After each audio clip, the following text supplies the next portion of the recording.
So today we continue with our Living the Vision series, and our theme has been On Course.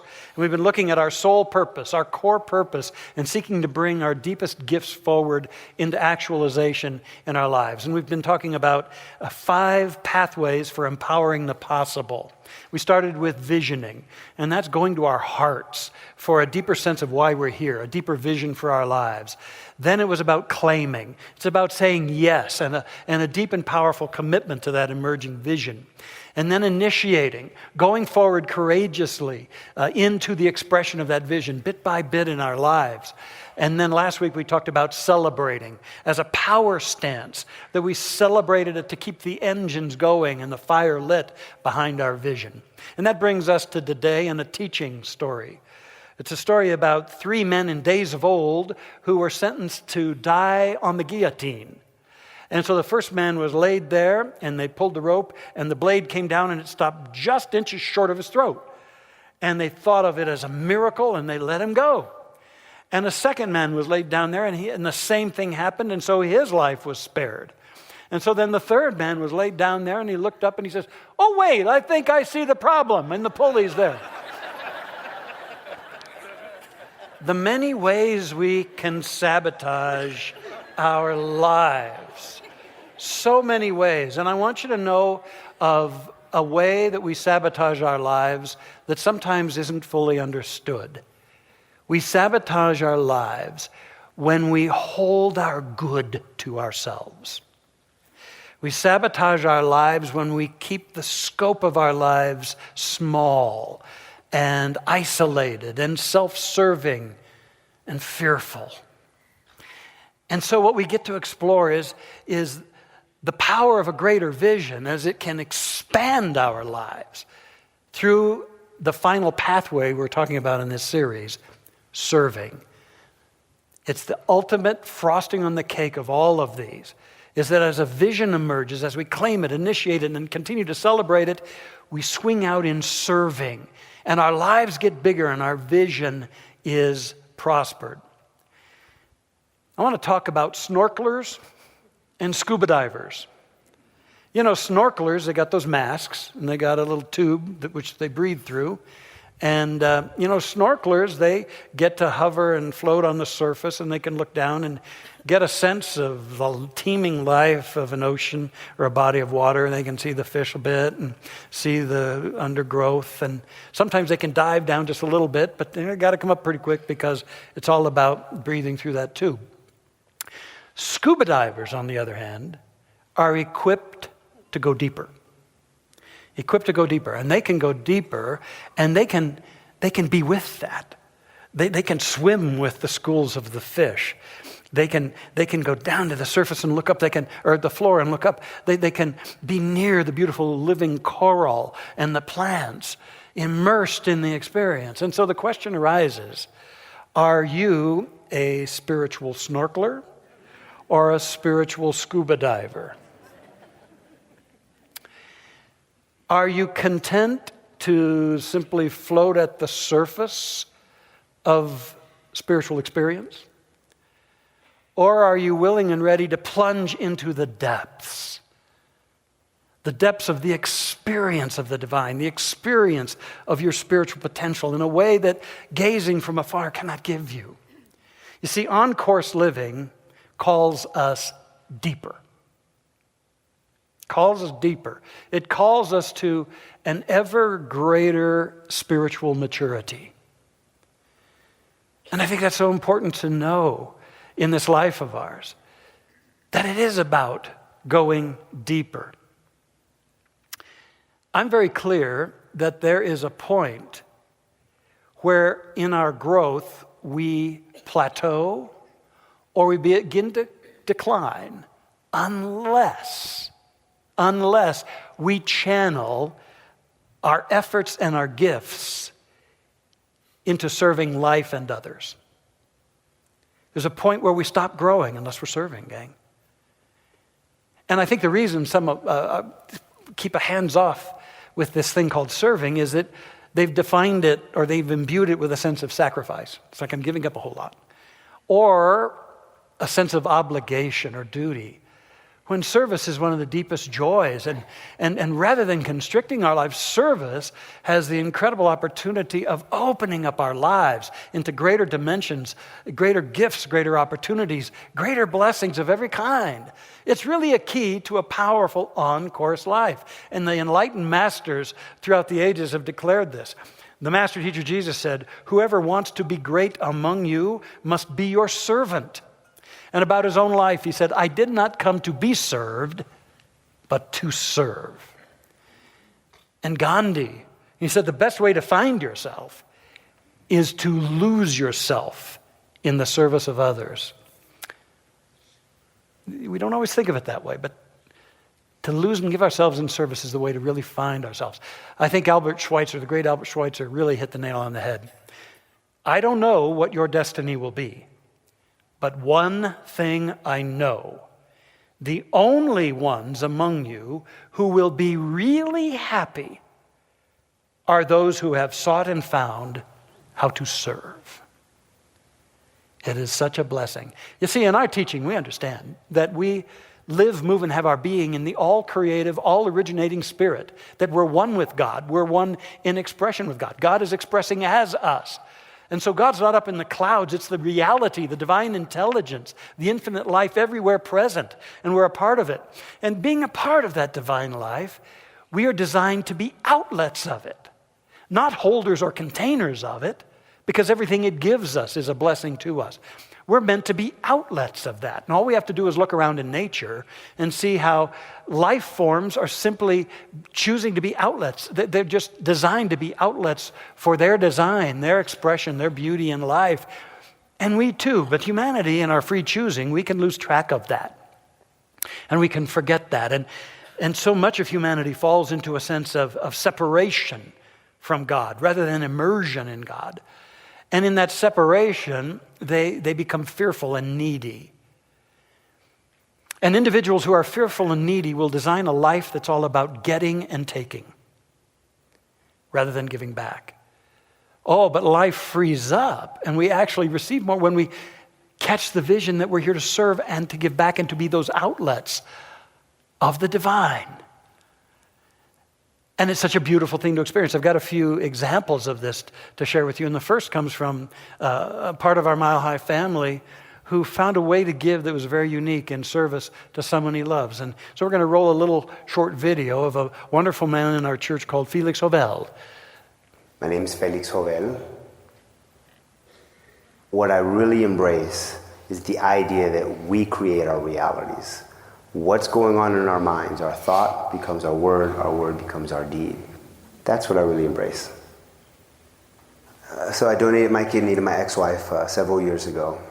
And it's changed my life dramatically in a lot of ways, as I'm sure you can imagine. But a couple of things that I didn't think would happen, I'm realizing, and it's becoming more evident to me, that those frequencies of giving are reciprocal. They just come right back. When you give, you open up a channel so that you can accept that energy back, whether you're giving your time, whether you're giving of your finances. Which brings us back to the church, because that's what we're talking about, staying present, living out your intention, setting out your intention, and keeping those channels open.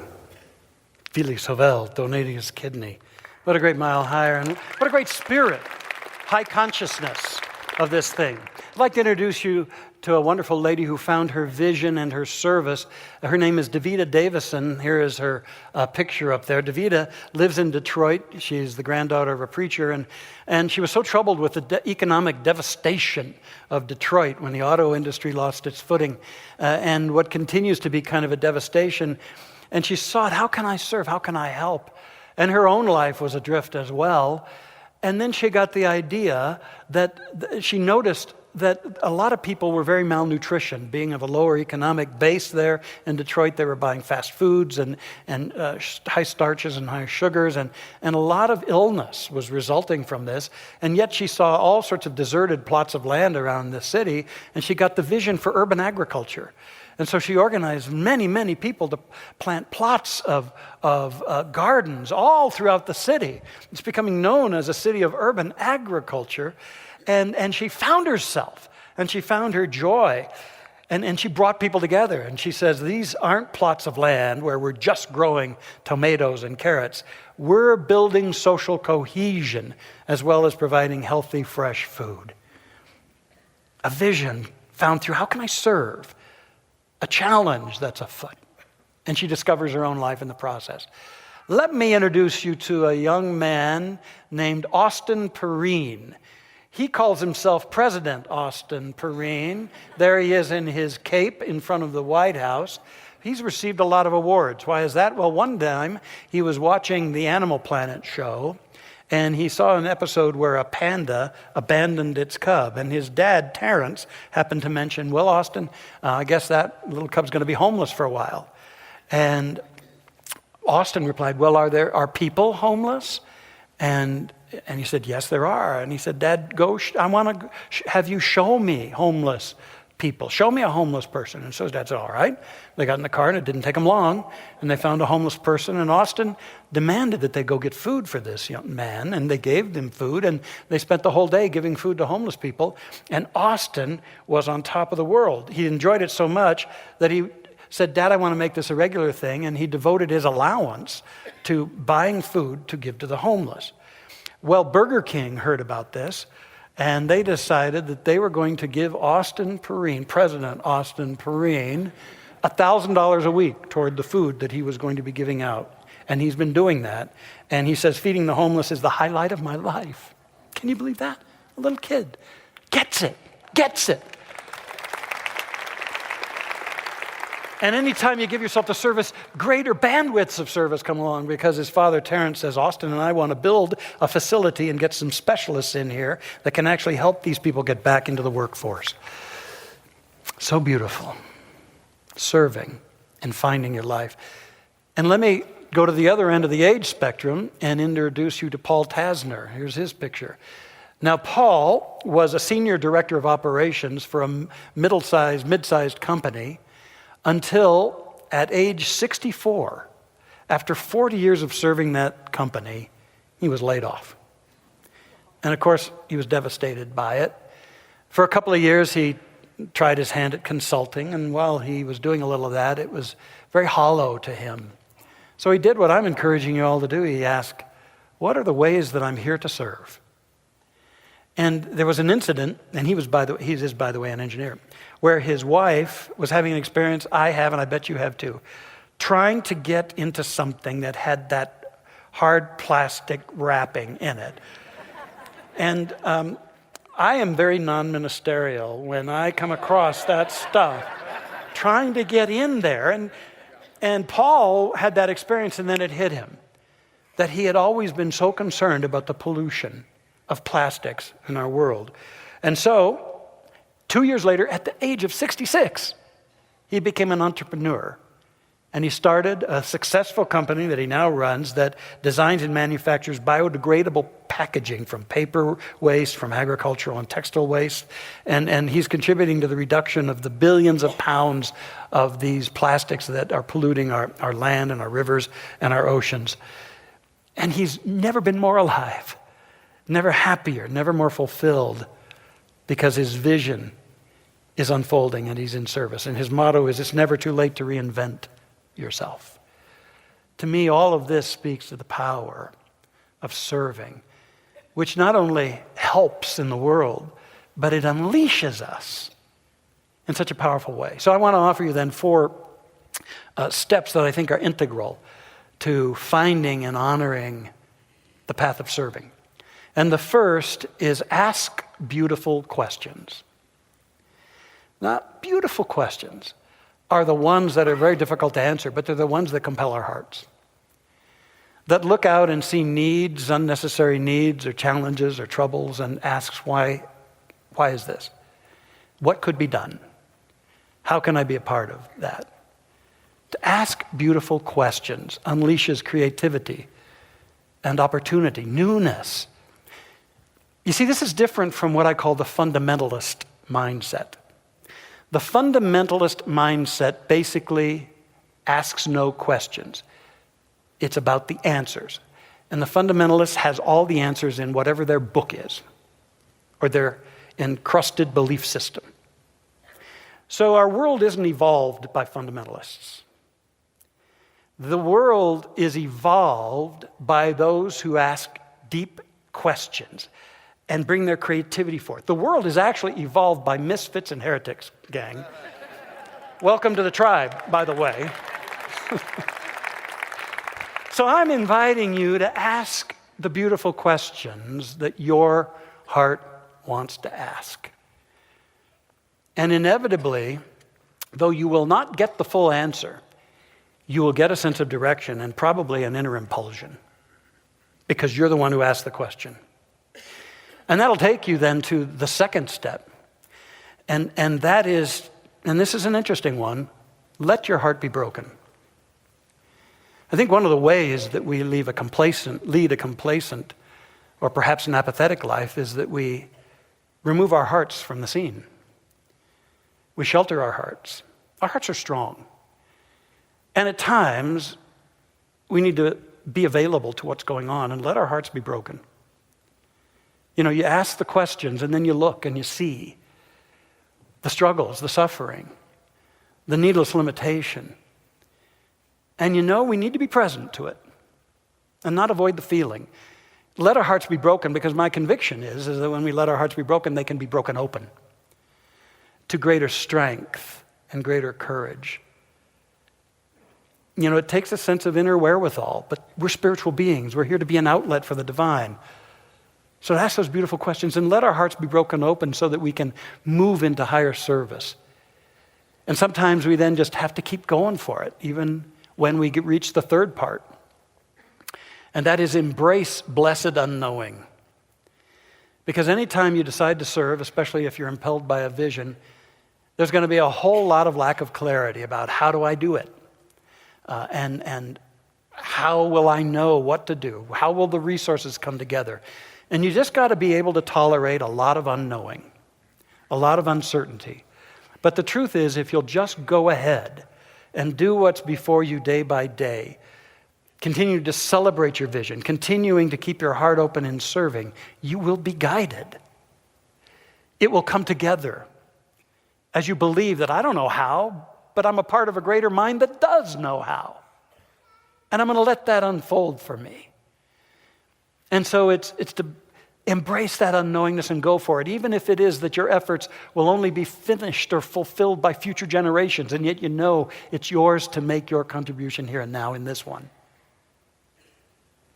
And so it's to embrace that unknowingness and not let it be a barrier. So that you can go then to the fourth step in the wonderful divine process of serving, and that is to be a warrior for the human spirit. Oh, if there's anything we would all do, it is to always go from this place, from our services, from our classes, from our events, dedicated to being warriors for the human spirit. To be willing to take a stand for sanity and heart in our culture. And to stand for the highest and best that we sense is within all of humanity. And to hold that vision deeply and strongly in our lives. To be that warrior. And to make sure we don't get lulled into trying to engage with the destructive forces we seek to overcome. But instead to reach out to others in high service so that we bring forth greater light and greater love into our culture. You are a warrior for the human spirit, an advocate for the love and the light and the possibilities that life is trying to get out through us when we're ready to serve. I've always loved these words from George Bernard Shaw. This is the true joy in life. The being used for a purpose recognized by yourself as a mighty one. Being a force of nature instead of a feverish, selfish little clod of ailments and grievances, complaining that the world will not devote itself to making you happy. I am of the opinion that my life belongs to the whole community. And as long as I live it, it is my privilege to do for it whatever I can. Whatever I can. serving is where it's at. You want a rich, full life? Then ask those beautiful questions. Let your heart be broken and broken open to your power. Bless those unknowns. You don't need to know it all as you go, but just decide you're going to go for it, like a Paul Taz Nur or an Austin Perrine or a Davison. All of these beautiful folks and the ones around us here, that you go forth as a light.